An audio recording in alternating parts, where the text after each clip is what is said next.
प्यारा ॿारो, बाजी गुलबानू जी तरफ़ां तव्हां सभिनी खे भलीकार। तव्हां ॿुधी रहिया आहियो दिलचस्प अखाणियूं।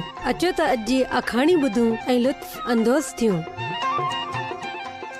अमीर नौजवान हाकिम, लूका अरिड़हं बाब। सभ खां पहिरीं यसु। काश मूं वटि ही हुजे हा। ही जेका बि शइ आहे, मूं वटि कंहिं शइ जी कमी आहे, मां दुनिया में उनखे कीअं हासिल करे सघां थो। अमीर नौजवान हुक्मरान जी ज़िंदगी में हिकु शइ जी कमी हुई। के बि हुन ते गौर न कयो। हू कामयाब हो, ख़ूबसूरत ऐं तमामु घणो अमीर हो, पर के शइ जी कमी हुई। हू बि इहो ॼाणींदो हो। छा इहा शइ थी सघे थी जंहिंजी कमी तव्हांजी ज़िंदगी में बि आहे?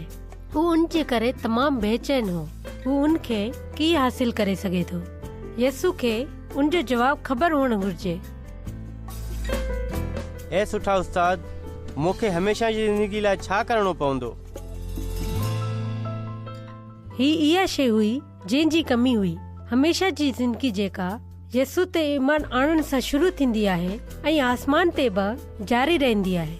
असांजे मरण खां पोइ बि हू इहो ई चाहींदो हो। जेकॾहिं तूं हमेशा जी ज़िंदगी चाहीं थो त हुकुमनि ते अमल कर।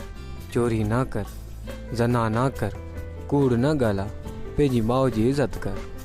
मूं पंहिंजी सॼी ज़िंदगी में उन्हनि हुकुमनि ते अमल कयो आहे।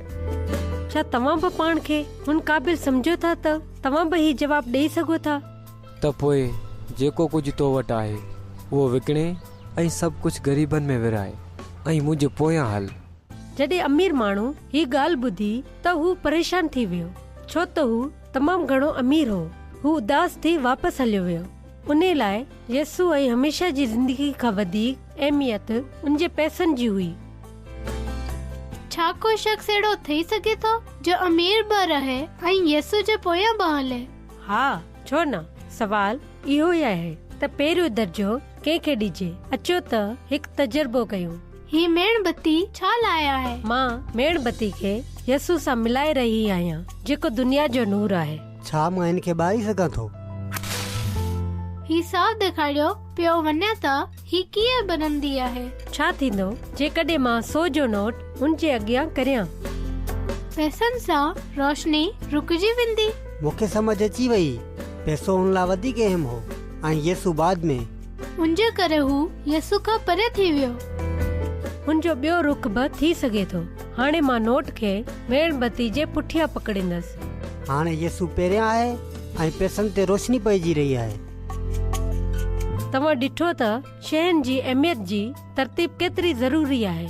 अमीर नौजवान हुक्मरान जी ज़िंदगी में पैसनि जी अहमियत पहिरें दर्जे ते हुई। उन जे करे जल्दी असांखे पतो पियो त हू आसमान जी बादशाही खां कढियो वियो। ही तमामु अफ़सोस जी ॻाल्हि आहे त उन जी कहाणी हिन तरह ख़तम थी। मां उमीद करियां थी त यसु सां गॾु तव्हांजी ज़िंदगी हुन तरह ख़तम न थींदी। पंहिंजी ज़िंदगी में हमेशा ॻोल्हियो त छा कॾहिं तव्हांजी ज़िंदगी में का अहिड़ी शइ आहे जेका यसु खां बि वधीक अहमियत रखे थी। ठीकु आहे ॿारो, हाणे बाजी गुलबानो खे इजाज़त ॾियो। ख़ुदा हाफ़िज़।